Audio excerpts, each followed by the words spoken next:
Renung di Radio Gemilang. Assalamualaikum warahmatullahi wabarakatuh. Inilah siaran radio pendidikan Gemilang FM, jendela musik dan informasi. Bersama saya Pak Arif dari SD Negeri Ketawang, Kecamatan Grabak. Selamat pagi anak-anak, bapak dan ibu guru, pendengar radio Gemilang FM, jendela musik dan informasi. Jadi pagi ini kita di sini hadir untuk berbagi ilmu dengan anak-anak, khususnya siswa kelas 6 di Kabupaten Magelang. Materinya tentang posisi dan peranan Indonesia di bidang ketenagakerjaan dalam lingkup ASEAN, serta reklame buklet. Nah, materi ini merupakan tema 5, subtema 3, pembelajaran 5. Nah, dengan mengikuti program siaran radio ini, anak-anak diharapkan dapat 1. Menjelaskan posisi dan peranan Indonesia di bidang ketenagakerjaan dalam lingkup ASEAN. Yang kedua, mengidentifikasi ciri-ciri buklet secara benar. Nah, yang ketiga, mampu membuat buklet secara tepat. Nah, karena tadi saya bilang kita, dan ini tadi kan untuk penyampaian tujuannya suaranya berbeda ya. Nah, ini adalah Bapak Habib dari SD Negeri Wonosuko, Kecamatan Tegalrejo. Anak-anak sudah mungkin banyak yang tahu bahwa beliau juga sudah beberapa kali ikut siaran di radio untuk beberapa materi pembelajaran, termasuk matematika. Ya. Bagaimana kabarnya Pak Habib? Ya, alhamdulillah kabarnya baik Pak Arif. Semoga anak-anak juga di rumah kabarnya juga baik dan masih semangat dalam belajar. Harus tetap semangat ya Pak Habib ya. Ya, harus tetap semangat walaupun kondisinya belum mendukung untuk pembelajaran yang semestinya. Nah, Pak Habib ini Pak Habib ini akan menjelaskan posisi dan peranan Indonesia di bidang ketenagakerjaan dalam lingkup ASEAN. Pak Habib juga menerangkan identifikasi ciri-ciri buklet.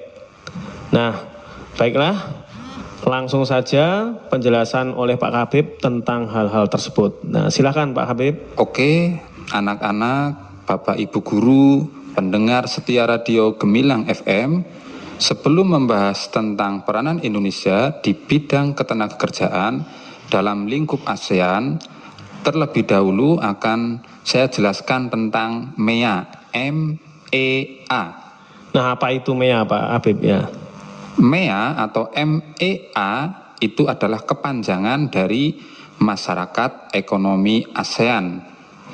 Pembentukan MEA nantinya memungkinkan satu negara menjual barang dan jasa dengan mudah ke negara-negara lain di seluruh kawasan Asia Tenggara, sehingga kompetisi akan semakin ketat. Jadi MEA merupakan perkumpulan masyarakat ekonomi ASEAN agar proses jual beli antara negara ASEAN lebih mudah. Begitu Pak Habib? Kurang lebih seperti itu gambarannya, Pak Arif. Nah, yang menjadi pertanyaan, mungkin pertanyaan anak-anak juga, lalu bagaimana pengaruh MEA bagi kita, Pak Habib? Nah, dengan diterapkannya MEA, peluang tenaga kerja asing untuk mengisi berbagai jabatan serta profesi di Indonesia akan semakin terbuka. Begitu pula sebaliknya, tenaga kerja Indonesia juga mempunyai peluang yang lebih besar untuk bekerja di negara-negara anggota ASEAN lainnya. Oh, begitu ya Pak. Nah, dengan adanya MEA, persaingan tidak hanya dalam negara saja, tetapi sudah secara regional. Ya, seperti itu Pak Arif. Jadi persaingannya sekarang bukan hanya dengan satu negara, tapi juga dalam kawasan, khususnya kalau MEA ini di Asia Tenggara. Nah, yang menjadi pertanyaan begini Pak Habib, apa yang perlu disiapkan oleh tenaga kerja Indonesia, nah agar nantinya mampu ikut berpartisipasi di MEA itu? Nah, hal ini merupakan tantangan yang harus kita hadapi, bahwa kualitas produk dan sumber daya manusia Indonesia harus terus ditingkatkan agar mampu ikut berpartisipasi bersama tenaga kerja asing. Wah, ternyata tantangan tenaga kerja Indonesia tidak mudah. Nah, lalu sebagai pelajar, apa yang harus dilakukan mulai saat ini agar nantinya ketika sudah menyelesaikan pendidikan itu mampu ikut berpartisipasi di MEA. Pak Habib mungkin bisa jelaskan. Tapi tahan dulu biasanya Pak Habib. Baiklah anak-anak, jangan pindah gelombang dulu ya. Tetap di Radio Gemilang FM Jendela Musik dan Informasi, karena kita akan kembali dengan ilmu-ilmu yang lebih menarik. Oke anak-anak, pendengar Radio Gemilang FM, sekarang kita akan lanjut perbincangan kita tentang posisi dan peranan Indonesia di bidang ketenaga kerjaan dalam lingkup ASEAN. Nah, perbincangan kita tadi sampai dengan tantangan tenaga kerja Indonesia itu ternyata tidak mudah. Nah, pertanyaannya tadi sebagai pelajar, apa yang harus dilakukan mulai saat ini agar nantinya ketika sudah menyelesaikan pendidikan itu mampu ikut berpartisipasi di MEA? Coba Pak Habib mungkin bisa menjelaskan. Baiklah anak-anak, Bapak Ibu Guru serta pendengar Radio Gemilang FM, sebenarnya pelaksanaan MEA itu sudah dari 5 tahun yang lalu, berarti kita tidak terasa sebenarnya, atau mulai dari tahun 2015. Nah, menjadi penting untuk dicermati dampaknya secara luas, baik lingkup nasional maupun internasional. Nah, salah satu dampak yang tak bisa dihindari adalah persaingan sumber daya manusia atau SDM. Nah, tanpa ada persiapan yang matang, susah rasanya ya tenaga kerja kita akan bisa bersaing dalam MEA tersebut. Nah, karena itu cermati apa saja yang perlu dimiliki dalam menghadapi persaingan di MEA. Dari situ segalanya bisa dipersiapkan sesegera mungkin, yang bisa dimulai dengan membekali diri, mempelajarinya, menguasai skill yang dibutuhkan pada pasar tenaga kerja. Nah, sejumlah skill yang perlu dikuasai agar dapat bersaing di pasar global membutuhkan setidaknya keterampilan dasar agar unggul di negeri sendiri bahkan di luar.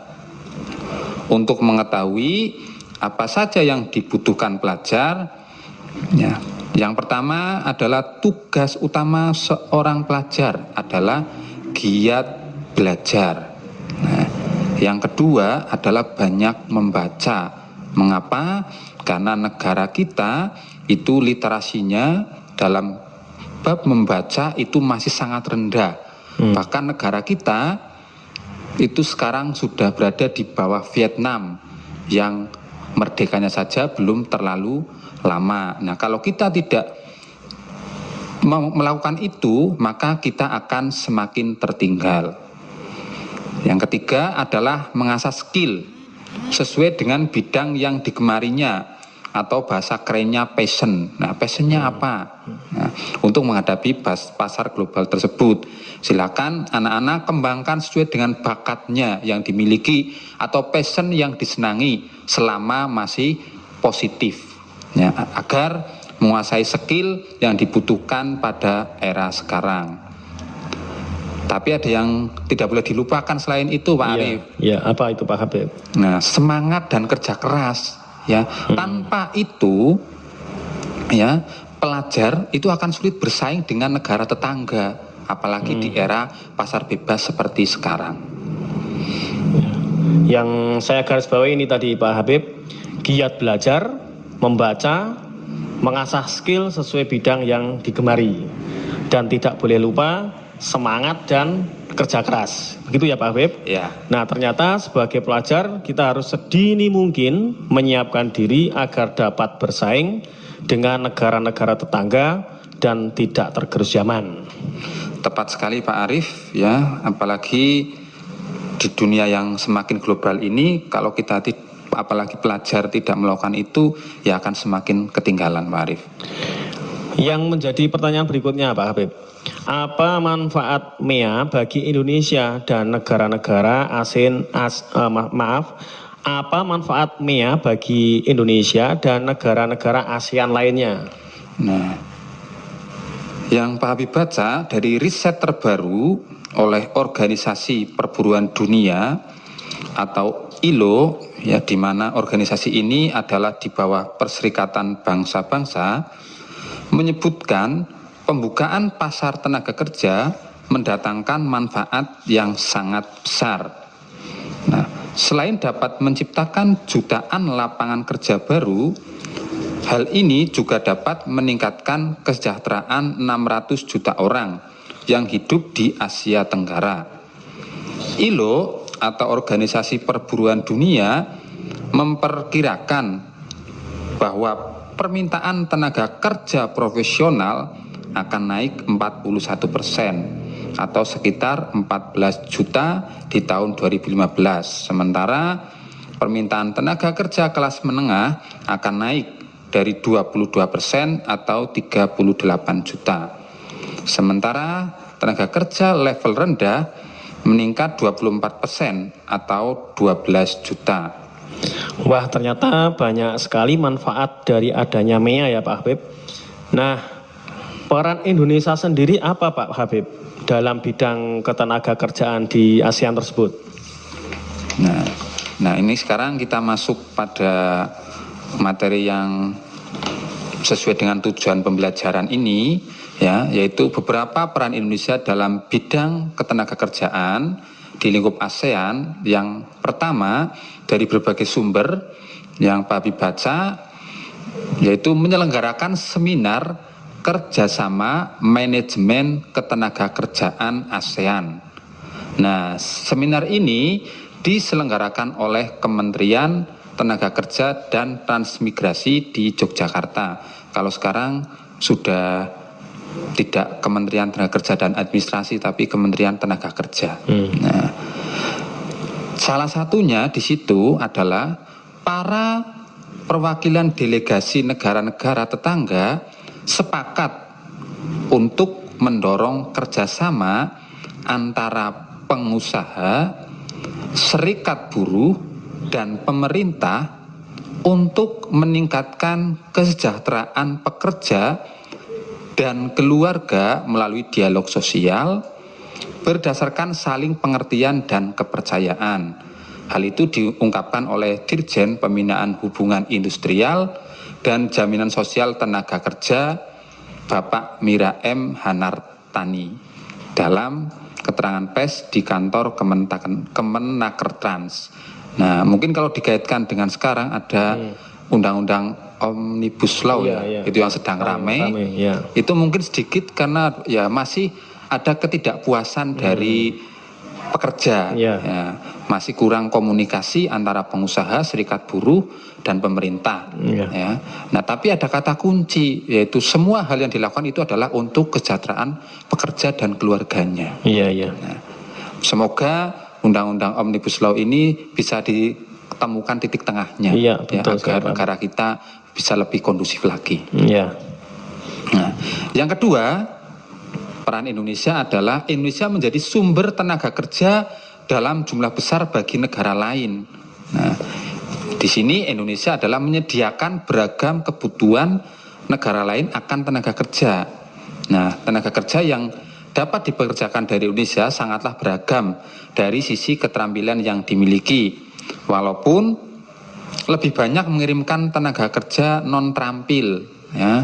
Nah, masyarakat umum mengenalnya dengan TKI atau TKW. Nah, ini mungkin yang nanti ditingkatkan agar nanti negara kita mengirimkan tenaga yang terampil, tenaga ahli. Tenaga ahli, ya, bahasa kerennya. Nah, yang ketiga, ya sebaliknya, kalau tadi kita menyediakan sumber tenaga kerja, Indonesia juga menjadi negara tujuan pencari tenaga kerja oleh negara lain, khususnya di negara ASEAN. Ini adalah bukan kita bahasanya menjadi budaknya asing, tidak, tapi memang karena kita saling bertukar seperti itu. Nah, Indonesia juga tidak hanya mengirimkan tenaga kerja, tapi juga menyediakan lapangan kerja. Tetapi ya, beragam industri atau bidang yang mempekerjakan tenaga kerja asing itu adalah yang dipekerjakan adalah tenaga ahli, sehingga nanti harapannya ada transfer ilmu untuk industri lokal agar lebih berkembang. Nah, hal inilah yang mendorong industri lokal untuk mendatangkan tenaga kerja ahli dari negara luar, ya khususnya yang ada di ASEAN. Oh iya, semakin menarik saja perbincangan kali ini Pak Habib. Nah, setelah mendengar penjelasan tentang posisi dan peranan Indonesia di bidang ketenaga kerjaan dalam lingkup ASEAN, tadi disinggung oleh Pak Habib tentang tenaga kerja, kemudian ada industri-industri, tentu berikutnya ada produk, ya kan? Nah, anak-anak pasti ingin tahu tips dan bagaimana cara mempromosikan produk suatu usaha mungkin dengan buklet. Pak Habib bisa menjelaskan. Nah, sebenarnya apa itu buklet? Kok bisa untuk mempromosikan suatu usaha? Nah, silakan Pak Habib untuk bisa membantu menjelaskan. Ya, anak-anak, Bapak Ibu guru serta pendengar radio setia Gemilang FM. Nah, banyak cara yang dapat dilakukan untuk mempromosikan suatu usaha. Tadi kan agar dapat bersaing produknya, maka kita juga mempromosikannya. Nah, sebelumnya pada pembelajaran yang lalu, anak-anak telah mengenal berbagai reklame yang sudah disampaikan oleh Pak Guru sebelum-sebelumnya, yaitu ada poster, ada logo, dan ada embalase. Nah, kali ini anak-anak akan mengenal tentang reklame berikutnya, yaitu buklet. Nah, sedikit Pak Habib jelaskan, buklet adalah buku kecil yang berfungsi sebagai selebaran dalam wirausaha. Buklet dapat berfungsi sebagai salah satu media promosi. Nah, sering ditemukan pada rumah makan atau anak-anak kalau pergi ke rumah makan atau restoran modern itu ada tampilan daftar menu beserta harganya. Nah, itu salah satu contoh buklet. Nah, apa saja bagian-bagian yang ada dalam buklet Pak Habib? Nah, bagian-bagian dalam buklet, ya, yang pertama ada cover. Nah, berikutnya ada daftar isi. Yang berikutnya atau yang ketiga adalah isi atau inti produk yang dipromosikan. Nah, dalam bagian isi ini pemilik usaha dapat memuat informasi usahanya atau barangnya atau produknya, terus deskripsinya harus menarik, harus menarik, disertai gambar, dan juga boleh foto-foto tentang produk tersebut. Nah, ini mungkin anak-anak di rumah tertarik ini ingin membuat buklet. Nah, mungkin Pak Habib bisa jelaskan bagaimana langkah membuat buklet untuk ini anak-anak di rumah Pak Habib. Ya, silakan anak-anak nanti bisa mempraktikannya di rumah, ya, untuk membuat buklet. Sebenarnya tidak terlalu sulit, ya. Yang pertama adalah siapkan kertas ukuran A4 dan tentukan jumlah halamannya. Nah, untuk latihan halamannya tidak usah terlalu banyak-banyak, cukup 6 sampai 8 halaman. Nah, langkah berikutnya, lipat kertas A4 yang tadi disediakan menjadi 2 bagian yang sama. Lalu tumpuk kertas yang sudah dilipat sehingga membentuk sebuah buku. Nah, anak-anak putuskan apa yang akan dituangkan dalam setiap halaman, yaitu dari sampul depan akan seperti apa, daftar isinya seperti apa, yang ketiga isinya seperti apa. Nah, setelah itu mulailah menggambar dan menulis pada setiap halaman. Untuk lebih menarik, silakan anak-anak warnai gambar tersebut.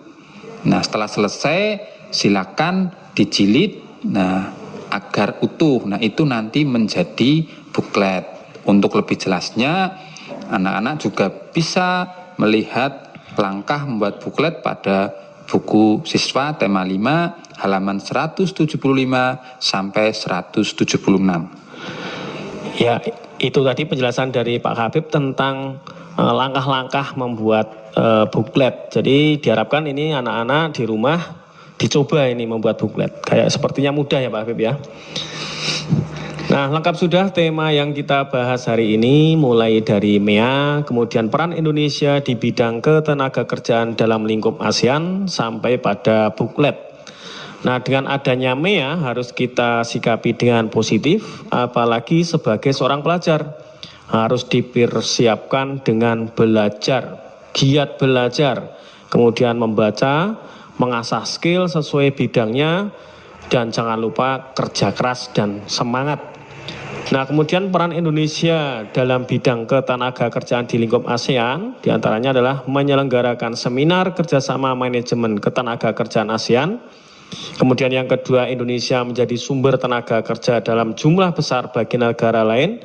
Yang ketiga, Indonesia menjadi negara tujuan pencarian tenaga kerja oleh negara lain secara khusus di ASEAN. Nah, untuk promosi usaha bisa juga digunakan reklame jenis buklet. Tadi sudah dijelaskan cara membuatnya. Nah, itu tadi merupakan ringkasan atau simpulan dari pembelajaran jarak jauh melalui siaran radio Gemilang FM pada pagi hari ini. Ya, sebelum Pak Arief tutup, ya akan Pak Habib sampaikan untuk evaluasi pembelajaran hari ini. Silakan dicatat anak-anak, disimak dengan baik. 1. Apa peran Indonesia dalam sektor ketenagakerjaan di lingkup ASEAN? Apa peran Indonesia dalam sektor ketenagakerjaan di lingkup ASEAN?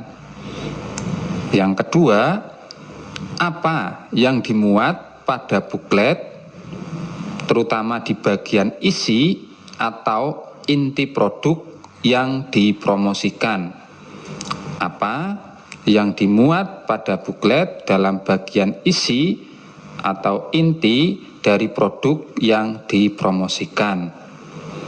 Yang ketiga, ini tugas di rumah nanti adalah buatlah buklet tentang suatu produk atau usaha yang ada di sekitar tempat tinggalmu. Jadi tidak usah yang jauh-jauh, tapi di sekitar tempat tinggalmu. Demikian, baiklah anak-anak, sudah cukup banyak tadi apa yang dijelaskan oleh Pak Habib tentang posisi dan peranan Indonesia di bidang ketenagakerjaan dalam lingkup ASEAN, serta reklame dalam bentuk buklet. Dan untuk Pak Habib, saya ucapkan banyak terima kasih, banyak ilmu yang telah dibagi-bagi kepada kita semua, khususnya pada anak-anak kelas 6 di Kabupaten Magelang. Ya, sama-sama. Saya ucapkan terima kasih juga kepada anak-anak, Bapak Ibu guru, serta pendengar radio setia Gemilang FM. Apabila tadi dalam penyampaian ada kekeliruan, ya, kami beserta Pak Arief minta maaf yang setulus-tulusnya. Ya, semoga apa yang kami sampaikan pada pagi hari ini bermanfaat, dan jangan lupa untuk selalu semangat dalam belajar. Untuk semua pendengar radio pendidikan Gemilang FM, sampai jumpa lagi. Wassalamualaikum warahmatullahi wabarakatuh. Sinau bareng di radio Gemilang. Adik-adik siswa, sahabat Gemilang, demikian tadi kebersamaan kita di program Sinau Bareng bersama para Bapak Ibu guru yang berkompeten dan bersemangat serta berdedikasi dari Kabupaten Magelang. Semoga Kamas Bayu, anak didik semuanya selalu diberi kesehatan dan kita bisa berjumpa lagi di lain kesempatan. Kamas Bayu, dari Kabinsial kami ucapkan wassalamualaikum warahmatullahi wabarakatuh. Om Santi Santi Om Namo Buddhaya. Salam kebajikan Rahayu. 96.8 FM Radio Gemilang, jendela musik dan informasi.